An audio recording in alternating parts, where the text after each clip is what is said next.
Okay, so if you're programming bench presses, rows, pull-ups, overhead presses, etc. into your program, and you really want to make sure that your delts, your pecs, your lats, all of that are getting properly loaded, then you might want to check in on if you're actually able to load these three muscles that I'm about to break down in this video well first. Okay, because these three muscles, if you get them right, if you load them right, they're going to allow for your pecs to be better loaded, for your delts, your lats, everything else gets better loaded when these three muscles that I'm about to dive deeper into get loaded first.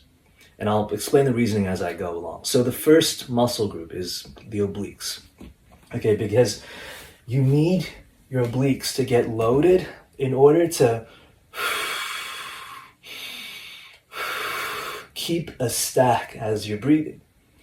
Right? A lot of people, they'll default to cranking down on their six-pack muscle, the rectus abdominis, when they breathe.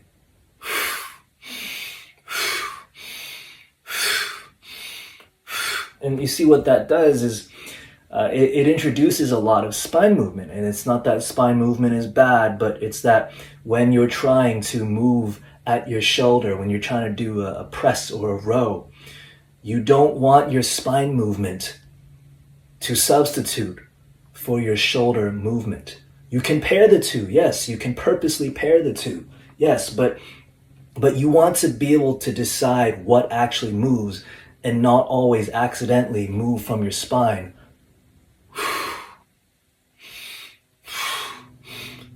Just because you're unable to load your obliques. Okay, so how do we load the obliques? Well, it's simple. Just try to breathe, try to exhale as far as you can without cranking down like this. Okay, check it out. You see how as I exhale, I'm staying long, I'm trying to reach the top of my head to the ceiling, and I keep my butthole pointed to the ground. So I'm not like, I'm also not like, butthole on top of the head in opposite directions to the ceiling, to the ground. I stay long, I exhale, and you see there, my side abs are engaged, and you see that six-pack muscle, it's not shortened, it's not like, right, it's not like that. So it's not pulling me down into a rounded position. Again, it's not that a rounded position is bad, it's that you want to choose what positions you're in. So learn to load your obliques by exhaling as far as possible and staying long in your spine. And that's the first set of muscles that you've got to learn how to load if you want better presses and pulls. So that's the first one. The second one are your traps, very specifically the lower trap. Because, all right, check it out. Let's say I'm doing a row, right?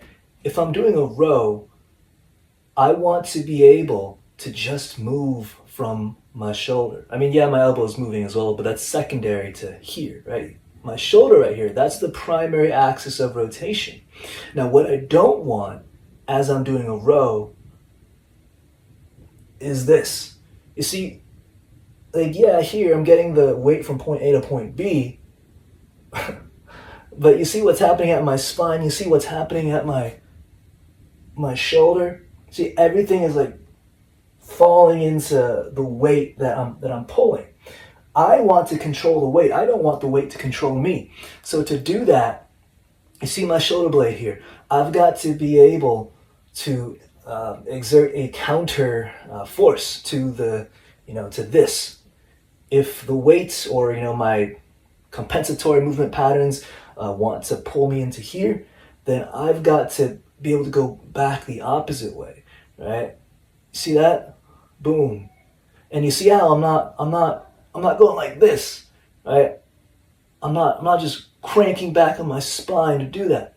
I'm keeping the same stack that I talked about before, where I loaded my obliques and I find that stack, and then from there, you see my shoulder blade.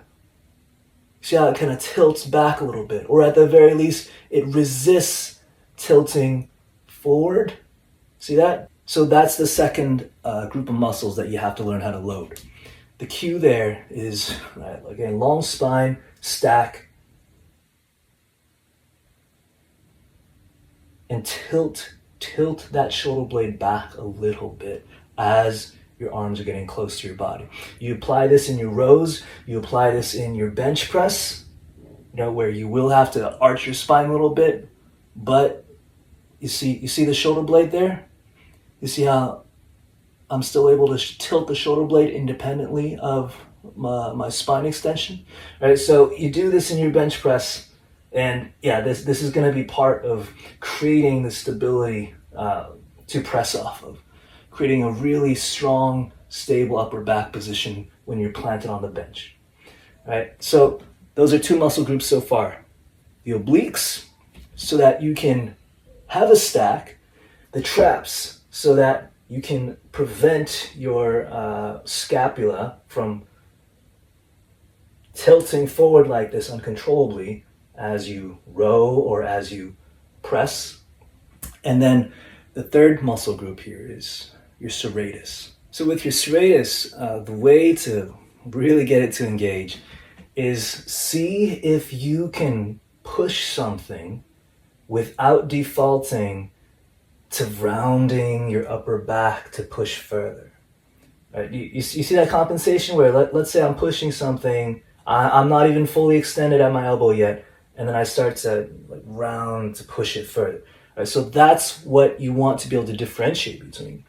Are you pushing like this, where you're keeping your stack the whole way through, really fighting to keep that long spine as you reach full elbow extension?